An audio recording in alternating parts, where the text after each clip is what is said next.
Nasi nating pag-uwan, wa nagpasabot nga nagsugod na ang rainy season, kundili ti mailhan na sa transition period sa Ting-Init o Ting-Uwan. Si Engineer Alkiblat ang OIC sa PAGASA Visayas alang sa latest weather update. Salamat ug atong sutaon karon ng pinakalayong kalambuan sa dagan sa panahon. Southwesterly surface wind flow o init basa nga hangin gikan sa West Philippine Sea ang magpasulabi sa western portion sa Luzon, ingon man sa Visayas. Ug tungod ini mga kapuso, ang tibuok Visayas padayong makasinati og init, ulan nga panahon, din dunay panagsa ngadto na sa pagkamadagumon ng kalangitan, inumanan sa mga patak-patak ka mga pagulan sa pipila ka mga lugar tungod sa localized thunderstorm, pero magpasulabi gyapon ang kalimuot sa panahon. Ang Visayas hinay ngadto na sa kasarangan nga hangin nga nagikan sa bagatang kasadpan ang muros ug ang kadagatan magpabiling malinawon ngadto na sa kasarangan ang pagbalod.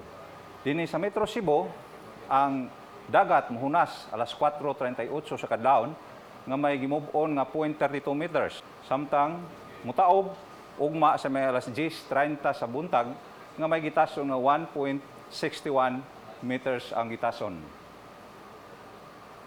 Para sa range of temperature, dinhi sa Metro Cebu, magasukad sa 26 to 33 degrees Celsius, sa Bohol 25 to 33 degrees Celsius, Siquijor ug Dumaguete 26 to 33 degrees Celsius, sa may Bacolod 26 to 34 degrees Celsius. Diri sa Tacloban dunay 25 to 32 degrees Celsius, samtang sa Maasen 26 to 32 degrees Celsius. Sa may Samar, sa Katbalugan, 25 to 33 degrees Celsius. Sa may Burungan, 25 to 33 degrees Celsius. Ug doon na ni katumbas nga heat index nga mag-range og 41 to 43 degrees Celsius, ug diri sa Metro Cebu, mag-amping gyapon ta kay moabot og 43 degrees Celsius ug delikado gyapon sa heat stroke. Para sa extended weather outlook, para sa sunod nga tulo ka adlaw, Wednesday, Thursday, Friday, wala tayo gimonitor nga bad weather system gawas og suod sa Philippine Area of Responsibility.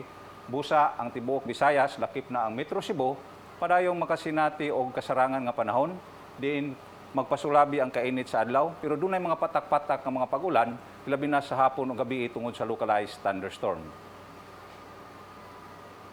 Adlaw mo silang ugma sa may alas 5:22 sa buntag.